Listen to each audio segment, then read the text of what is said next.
జ్యోతిబా పూలే జయంతి ఉత్సవాలని శ్రీకాకుళం ప్రధాన కేంద్రంలో అంగరంగ వైభవంగా జరుపుకుంటున్నాం. ఇప్పుడే ఆయన యొక్క నిలువెత్తు విగ్రహానికి పూలదండలేసి నివాళులు అర్పించాం. ఆయన పుట్టినటువంటి పవిత్రమైనటువంటి రోజున జిల్లాలో 60-70% ఉన్నటువంటి బలహీన వర్గాలకి చిరస్థాయిగా గుర్తుండిపోవాలనే ఉద్దేశంతో 5 కోట్ల రూపాయలతో నిర్మించినటువంటి బీసీ భవన్ ని ఇక్కడ మనం ప్రారంభించుకొని అందరం కూడా సమావేశం అయ్యాం. ఈ సమావేశానికి అధ్యక్షుడు జ్యోతిబా పూలే జయంతి, ఆయన ఆశయాలను మనందరం కూడా ముందుకు తీసుకెళ్లవలసినటువంటి గురుతర బాధ్యత ఉంది. ఆయన ఏదో ఈ రోజు కాదు, స్వాతంత్రం రాకముందే, స్వాతంత్రం వచ్చిన తర్వాత కూడా ఈ దేశంలో ఎటువంటి పరిస్థితులు వస్తాయి, ఎటువంటి ఇబ్బందులను మనం ఎదుర్కొంటామని గ్రహించినటువంటి మహామేధావి జ్యోతిబా పూలే గారు. ఆ రోజు అంటరాటితనం, అదేవిధంగా స్త్రీలకి విద్య లేదు, ఎక్కడికక్కడ వివక్ష, కుల వివక్ష, మత వివక్ష, మహిళా వివక్ష, ఈ వివక్షలన్నీ ఈ దేశానికి అరిష్టం, దీన్ని వదలగొట్టాలని ఆ రోజు నుంచే పోరాట యోధుడిగా చేసినటువంటి మహనీయుడు జ్యోతిబా పూలే గారు. ఆయన ఆశయాలను మనందరం పుణికి పుచ్చుకొని ముందుకు తీసుకెళ్లి అమలు చేసి ఆయనకి నిజమైనటువంటి నివాళులు అర్పిద్దామని ఈ సందర్భంగా తెలియజేస్తున్నాను. ఇక ఆంధ్రప్రదేశ్ రాష్ట్రం 60% బలహీన వర్గాలు ఉన్నారు, బడుగులు ఉన్నారు. స్వాతంత్రం వచ్చిన తర్వాత 35 సంవత్సరాలు ఎవరైతే హరిజన గిరిజన బడుగు బలహీన వర్గాలు కేవలం ఎన్నికలు వస్తే ఓటేసినటువంటి యంత్రాలుగా మాత్రమే ఉన్నాము తప్ప ఎక్కడ ఈ వర్గాలకి అవకాశం ఇచ్చినటువంటి పరిస్థితులు లేవు. నేను గర్వంగా చెప్పదచ్చాను, 1982 స్వర్గీయ నందమూరి తారక రామారావు గారు తెలుగుదేశం పార్టీ పెట్టిన తర్వాత మన వర్గాలకి ఆర్థికంగా, రాజకీయంగా, సామాజికంగా అవకాశాలు వచ్చినటువంటి విషయాన్ని ప్రతి ఒక్కరూ గుర్తు పెట్టుకోవాలి. రావడమే కాదు, ఎన్నికలు వస్తే 27% రిజర్వేషన్లు ఇచ్చాడు. బలహీన వర్గాల పిల్లలు చదువుకోవడానికి రెసిడెన్షియల్ స్కూల్స్ ఇచ్చాడు. బలహీన వర్గాలకి రాజ్యాధికారం ఇచ్చి ఈ రోజు మనందరికీ అవకాశాలు వచ్చాయంటే దానికి కారణం ఎన్టీ రామారావు గారని గర్వంగా మనందరం చెప్పుకోవాలి. అయితే కొన్ని రాజకీయ పార్టీలకి మన మీద కక్ష, మన మీద ద్వేషం. ఎందుకు? బలహీన వర్గాలంటే కష్టం వచ్చినా, ఇబ్బంది వచ్చినా నిరంతరం తెలుగుదేశం పార్టీకి అండగా ఉంటాయి. కాబట్టి ఆ వర్గాలకి మనం ఏమి చేసినా ఉపయోగం పడదని మన మీద కక్ష కట్టి గత కొన్ని సంవత్సరాలుగా పరిస్థితిని మనందరం కూడా గమనిస్తున్నాం. ఈ రోజు నేను 2014-19 5 శాఖలకి ప్రాతినిధ్యం వహించాను. పదవులు శాశ్వతం కాదు, నేను ఎప్పుడు చెప్తాను. పదవిలో ఉన్నప్పుడు 10 పనులు చేస్తే అవే శాశ్వతంగా ఉంటాయి. ఆ రోజు నేను కార్మిక శాఖ మంత్రిగా చంద్రన్న బీమా అని ఒక పథకాన్ని తీసుకొచ్చాను. చాలా సూపర్ హిట్ అయింది. ఎవరైతే యాక్సిడెంట్ లో చచ్చిపోతే వారికి ఆత్మనాదాలకి వెంటనే విరుగుడు ఆ చంద్రన్న బీమా ఉపయోగపడింది. ఆ రోజు నేను కార్మిక శాఖ మంత్రిగా ఆ కార్యక్రమాన్ని తీసుకొచ్చాను. ఆ రోజు నేను స్పోర్ట్స్ మినిస్టర్ గా ఉన్నాను. ఈ రోజు జిల్లాలో, నియోజకవర్గాల్లో క్రీడలకు ఎక్కడ అవకాశాలు లేవు. ఎక్కడో పెద్ద పెద్ద పట్టణాల్లోనే స్టేడియంస్ ఉన్నాయి, గ్రామాల్లో, నియోజకవర్గాల్లో లేవని 175 నియోజకవర్గాలకి ఒకేసారి 175 స్టేడియంస్ మంజూరు చేసి కట్టించినటువంటి ఘనత చంద్రబాబు నాయుడు గారి ఆధ్వర్యంలో నాకే దక్కింది. చివరగా 2 సంవత్సరాలు ట్రాన్స్పోర్ట్ మినిస్టర్గా, బీసీ మంత్రిగా, చేనేత జౌళి శాఖ మంత్రిగా చంద్రబాబు నాయుడు గారి బాధ్యతలు అప్పచెప్పారు. బీసీలకి నేను సేవ చేసే భాగ్యం వచ్చిందని ఆ రోజు ఏదో ఈ 2 సంవత్సరాల్లో ఏదో కాలం గడపాలని కాకుండా మనం ఉండేటప్పుడే మంచి మంచి నిర్ణయాలు తీసుకోవాలని ఆ రోజు ఎన్నో నిర్ణయాలు తీసుకున్నాను. 177 నియోజకవర్గాలు ఉన్నాయి.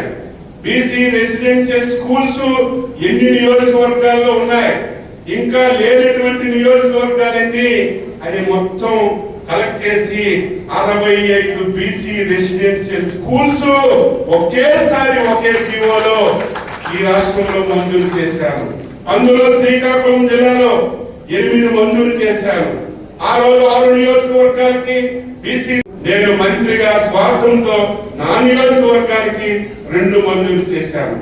అవి ఓ రోజు అన్ని భవనాలకి శంకుస్థాపన చేసి నా భవనం నుంచి డబ్బులు తీసుకొచ్చి కార్యక్రమాన్ని ప్రారంభించాం. దురదృష్టవశాత్తు 2019 అధికారం పోయింది.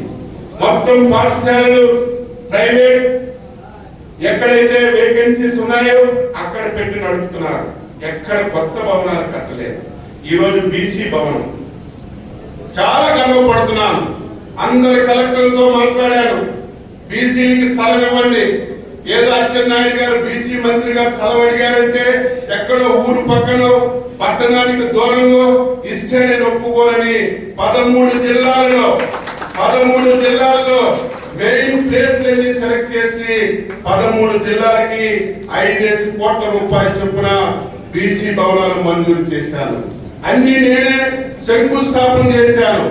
ఆ రోజు 19లో ప్రభుత్వం పోయిన తర్వాత ఒక్క భవనం కూడా పూర్తి కాలేదు. మళ్ళీ మొన్న అధికారంలోకి వచ్చేసరికి 90% పూర్తయినటువంటి భవనాలు ఒక 5 ఉంటే డబ్బు ఈ రోజు కష్టంగా ఉంది, ఆర్థికంగా సమస్యలు ఉన్నాయని ఆ 5 భవనాలకి రిమైనింగ్ డబ్బు ఇచ్చి కంప్లీట్ చేశాం. అందులో భాగంగానే ఈ రోజు ఈ శ్రీకాకుళం బీసీ భవనాన్ని ప్రారంభించుకున్నాం. ఈ రోజు వచ్చారు, చాలా సంతోషంగా ఉంది. దీన్ని ఇంకా మనం ఆలోచన చేసి ముందుకు తీసుకెళ్ళాలి. ఇప్పుడే కలెక్టర్ గారికి చెప్పారు, పక్కనే బ్రహ్మాండమైనటువంటి ప్లేస్ ఉంది, జేసీ గారికి సర్వే చేయమన్నాం. ఆ ప్లేస్ కూడా వీలుగా ఇస్తాం. ఓపెన్ ఆడిటోరియం కడితే సాయంత్రం కూడా అక్కడ పెళ్లిళ్ళు చేసుకోవడానికి అవకాశం ఉంటుంది. ఇంకా పైన 2 ఫ్లోర్లు వేసుకోవడానికి అవకాశం ఉంది. అదేవిధంగా రూములు కట్టడానికి అవకాశం ఉంది. దానికి కూడా 3-4 కోట్లు అవసరం. క్రమేపీ ఆర్థికంగా వెసులుబాటు వస్తే అవి కూడా నిర్మించుకుంటే, నేను డిపార్ట్మెంట్ ఒకటే తెలియజేస్తున్నాను, ప్రభుత్వ భవనాలంటే నాకు నమ్మకం లేదు. ఓపెన్ చేస్తాం, అన్ని కడతాం, మెయింటెనెన్స్ సరిగా ఉండదు. 1-2 మాసాలు అయితే ఇదే భవనంలోకి వస్తే బాధ కలుగుతుంది. కానీ ఒక పైసా ఖర్చు అయినా పర్వాలేదు, కలెక్టర్ గారికి డిపార్ట్మెంట్ చెప్తున్నాను, దీని మెయింటెనెన్స్ అవుట్ సోర్సింగ్ ఇవ్వాలి. ఈ రోజు ఏ విధంగా భవనం ఉందో సంవత్సరం తర్వాత కూడా అదే విధంగా ఈ భవనం ఉండే విధంగా మెయింటెనెన్స్ చేయాలి. అవసరమైతే ఈ రోజు మనం వీటికి వచ్చినటువంటి డబ్బుల్లోనే అది ఖర్చు పెట్టి ముందుకెళ్లే అవకాశం ఉంది. అది చేయమని స్పష్టంగా నేను తెలియజేస్తున్నాను. ఈ రోజు ఆదరణ పెట్టాం. ఎంత బాధ కలుగుతుంది. ఘోరమైనటువంటి వ్యక్తులంటే ఇది ఒక బెస్ట్ ఎగ్జాంపుల్. నేను బీసీ మంత్రిగా ఈ రోజు రాష్ట్రంలో బీసీల్లో 139 కులాలు ఉన్నాయి. 139 కులాల్లో ఎక్కువగా కొంతమంది చేతి వృత్తుల మీద ఆధారపడ్డారు. వారికి మనం ఆర్థికంగా సహాయం చేయాలి. వారికి అధునాతనమైనటువంటి పనిముట్లు ఇవ్వాలని ఆదరణ పథకం పెట్టాను. 90% సబ్సిడీ ఇచ్చాను. 10% కాంట్రిబ్యూషన్ తీసుకొని ఆ రోజు మంజూరు చేసి వాళ్ళు కోరుకున్నవన్నీ, ఇదేదో నేను మంత్రిగా ప్రభుత్వం ఏదో ఇవ్వడం కాదు, ఎవరికి ఏ వస్తువు కావాలో కోరుకున్న వస్తువులన్నీ కొని తెచ్చి రెవెన్యూ డివిజన్ లో గోడౌన్స్ తీసుకొని అక్కడికి పంపించాం. ఈలోపు ఎన్నికల నోటిఫికేషన్ వచ్చింది, పంచడానికి అవకాశం లేదు. తర్వాత 5 సంవత్సరాలు ప్రభుత్వం పైసా ఖర్చు పెట్టక్కర్లేదు. మేము గోడౌన్లో తెచ్చిన సరుకులు వాళ్ళు వెళ్ళి బలహీన వర్గానికి పంపిణీ చేయాలి. 5 సంవత్సరాలు గోడౌన్ తాళం తీయలేదు. మొన్న అధికారంలోకి వస్తే కలెక్టర్లకు అందరికీ ఆదేశాలు ఇచ్చి ఆ పరికరాలు ఎలా ఉన్నాయో గోడౌన్స్ తెరండి అంటే మొత్తం పరికరాలన్నీ పోయాయి. ఒక్క పరికరం పనిచేయకుండా పోయింది. ఇంత కక్ష బలహీన వర్గాల మీద ఎందుకని చెప్పి నేను అడుగుతున్నాను. ఈరోజు ఎవరైనా సరే ప్రభుత్వం అంటే కంటిన్యూషన్ గా కార్యక్రమాలు చేయాలి. ఈ రోజు ఒక ప్రభుత్వం మారిపోతే ఒక వర్గం మీద కక్ష కడితే ఇంకా మనం చెప్పడానికి చేయడానికి ఏముంటుందని ఈ సందర్భంగా తెలియజేస్తున్నాను. బలహీన వర్గాలు 5 సంవత్సరాలు ఏవైతే కులాలు ఉన్నాయో ఫెడరేషన్స్ పెట్టాము. ప్రతి ఫెడరేషన్ కి దావసం ప్రకారం డబ్బులు ఇచ్చాం, లోన్లు ఇచ్చాం, ఆర్థిక సహాయం చేశాం. తర్వాత వచ్చిన ప్రభుత్వం మొత్తం డిపార్ట్మెంట్లకి తాళం వేయడం కాదు, తాళం మీద లక్కసీలేసి తలుపులు తీసినటువంటి పరిస్థితి లేదు. ఒక్కరి కులం అంటే ఒక్క కులంకి, ఒక వ్యక్తికి ఆర్థిక సహాయం అందించలేదు. మళ్ళీ మనం వచ్చాం, కష్టాలు ఉన్నాయి, ఇబ్బందులు ఉన్నాయి, అయినా సరే మళ్ళీ స్కీమ్ పునఃప్రారంభించాలని 4700 బీసీ లోన్లు జిల్లాకు మంజూరు చేశాం. కానీ విపరీతంగా ఒత్తిడి ఉంది. గ్రామానికి 1, 2 వస్తున్నాయి. చాలా మంది ఒత్తిడి చేస్తున్నారు. ప్రతి ఒక్కరికి తెలియజేస్తున్నారు. ఈ కార్యక్రమం పునఃప్రారంభం అయింది. ఈ సంవత్సరమే మొదలు పెట్టాం. మళ్ళీ ఈ బడ్జెట్ లో ఇంకా ఎక్కువ యూనిట్స్ మంజూరు చేసి అందరికి ఇస్తాం. ఎవరు కూడా ఆందోళన చెందవలసినటువంటి అవసరం లేదని ఈ సందర్భంగా ఈ జిల్లాలో ఉన్నటువంటి బీసీ నాయకులు శ్రీకాకుళం, నేను మొన్న చెప్పాను, అంతకు ముందు చెప్పాను, శ్రీకాకుళం ప్రధాన కేంద్రం. ఈ కేంద్రాన్ని అభివృద్ధి చేయాలి. అభివృద్ధి చేయాలంటే మాకు తప్పనుంది, మీరు సహకరించాలి. ఈ మధ్య 4-5 కార్యక్రమాలు చూశారు, బాధ కలిగి. రేపు 14వ తారీఖున మహానుభావుడు అంబేద్కర్ గారి జయంతి. ఎప్పుడు చూసినా విగ్రహం బాగలేదు. ఎప్పటి నుంచో నా ఆలోచన, నాకు అవకాశం వస్తే కంపల్సరిగా శ్రీకాకుళంలో కాంస్య విగ్రహం పెడదామని అనుకున్నాను. అవకాశం వచ్చింది, కాంస్య విగ్రహం పెట్టాం. అది కూడా వాళ్ళ సంఘం వాళ్ళకే చెప్పి మీరే తీసుకోండి, మీరే నిర్ణయించుకోండి, విగ్రహం మీరే సరి చేయండి, మేము డబ్బులు ఇచ్చి తెస్తామని వాళ్ళకి అప్పచెప్పాం. ఒక మీడియాలో చూస్తే అంబేద్కర్ గారికి అవమానం జరిగిపోయిందని తప్పుడు ప్రచారం చేస్తున్నారు. ఇది ధర్మమా న్యాయమని చెప్పడుగుతున్నాం. మొన్ననే శ్రీకాకుళంలో మార్కెట్కి వెళ్ళారు. ఆ మార్కెట్ చూస్తే బాగా ఆవేదన కలిగింది. ఏదో అవకాశం ఉంది, శ్రీకాకుళంలో సెంట్రల్ ప్లేస్ లో మార్కెట్ ఉంది. ఆ మార్కెట్ ని అన్ని విధాలుగా అభివృద్ధి చేసి ఈ రాష్ట్రంలోనే ఒక మోడల్ మార్కెట్ గా తయారు చేయాలంటే దాన్ని కూడా తిమ్మిని బంద్ చేసి ప్రతిరోజు ఏదో ఒకటి మాట్లాడుతున్నారు. ఈ రోజు మున్సిపల్ ఆఫీస్ ఉంది. దీనికంటే మా ఊర్లో ఉన్నటువంటి గ్రామ సచివాలయం మేలు, అంత బాగా దీన్ని కట్టారు. హెడ్ క్వార్టర్ లో కార్పొరేషన్ కార్యాలయం చూస్తే చెక్కులు పడిపోతున్నాయి, వెళ్ళడానికి ఇబ్బంది. ఆ కార్యాలయాన్ని ఏదో ఒక రూపంలో ఒక ప్రభుత్వమే చేయాలంటే ఏది సాధ్యపడదు. ప్రభుత్వం ప్రైవేట్ భాగస్వామ్యం ఉంటేనే అభివృద్ధి జరుగుతుంది, ఆదాయం వస్తుంది. మీరందరూ ఒకసారి చూడండి, 1996లో ఈ దేశానికి వాజ్పేయి ప్రధానమంత్రి కాక ముందు మన రోడ్లన్నీ ఎలా ఉండేవి? శ్రీకాకుళం నుంచి ఇచ్చాపురం వెళ్ళాలంటే 8 గంటల ప్రయాణం చేసేవాళ్ళు. ఆ రోజు పీపీపీ మోడల్లో గోల్డెన్ కోఆర్డినేటర్ ప్రాజెక్ట్ కింద నేషనల్ హైవే వచ్చింది. ఈ రోజు వైజాగ్ ఎయిర్పోర్ట్ నుంచి ఇచ్చాపురం 2.5 గంటల్లో 3 గంటల్లో వెళ్ళిపోతున్నాం. ఆ రోజు ప్రైవేట్ భాగస్వామ్యం వచ్చింది కాబట్టి అభివృద్ధి చేయగలిగాం. కాబట్టి ఈ రోజు ఎక్కడో చూశాను, నా ఫోటో, ఎమ్మెల్యే ఫోటో, కలెక్టర్ గారి ఫోటో, 4 ఫోటోలు వేసి మున్సిపల్ ఆఫీస్ అమ్మేస్తున్నారని చెప్పి రాస్తున్నారు. ఇది మంచి విధానం కాదు. అభివృద్ధికి సహకరించండి. ఇది చేయకపోతే నాకేం నష్టం. కానీ నేను ఎవరు ఎన్ని చెప్పినా సరే ధర్మాన్ని పాటిస్తాను, న్యాయాన్ని పాటిస్తాను. తప్పనే మాట లేకుండా నేను అనుకున్నది మంచి అయితే, నేను అనుకున్నది ఈ కేంద్రానికి ఉపయోగపడుతుందంటే ఎవరు సలహా ఇచ్చినా తీసుకుంటాను. కానీ నేను ఈ 5 సంవత్సరాల్లో ఈ జిల్లా హెడ్ క్వార్టర్ రూపురేఖలు దేనికి ప్రతి ఒక్కరూ సహకరించాలని ఈ సందర్భంగా తెలియజేస్తున్నాను. ఈ రోజు ఈ భవనం రోడ్డు కూడా బాగలేదు. ఇప్పుడే కలెక్టర్ గారితో చెప్పాను, మంచి రోడ్డు వేద్దాం, ఓపెన్ ఆడిటోరియం కడదాం.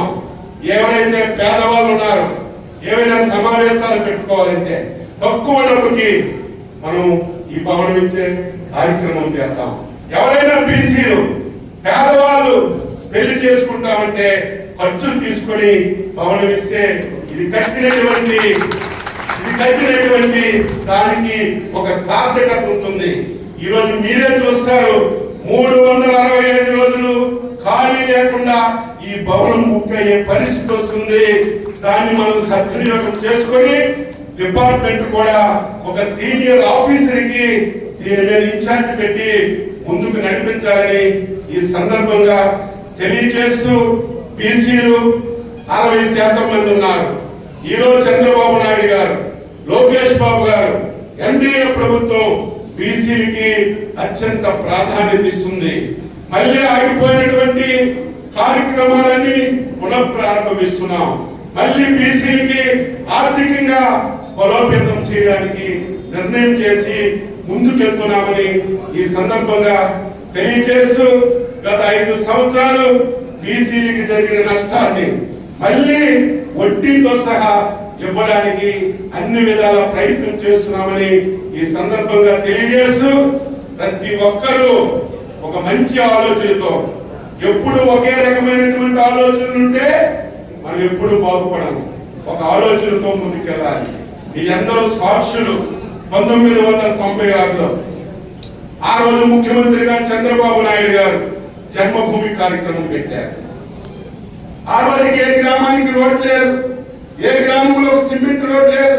ఎవరైనా దాతలు వచ్చి మీరు ఒక 10% డబ్బులు ఇవ్వండి, 90% ప్రభుత్వం ఇస్తుంది, మీ రోడ్లన్నీ బాగవుతాయంటే ఆ రోజు విదేశాల్లో ఉన్న వాళ్ళు, ఆర్థికంగా బలపడిన వాళ్ళు సొంత గ్రామాలకు వచ్చి గ్రామాభివృద్ధిలో భాగస్వామ్యమయ్యారు.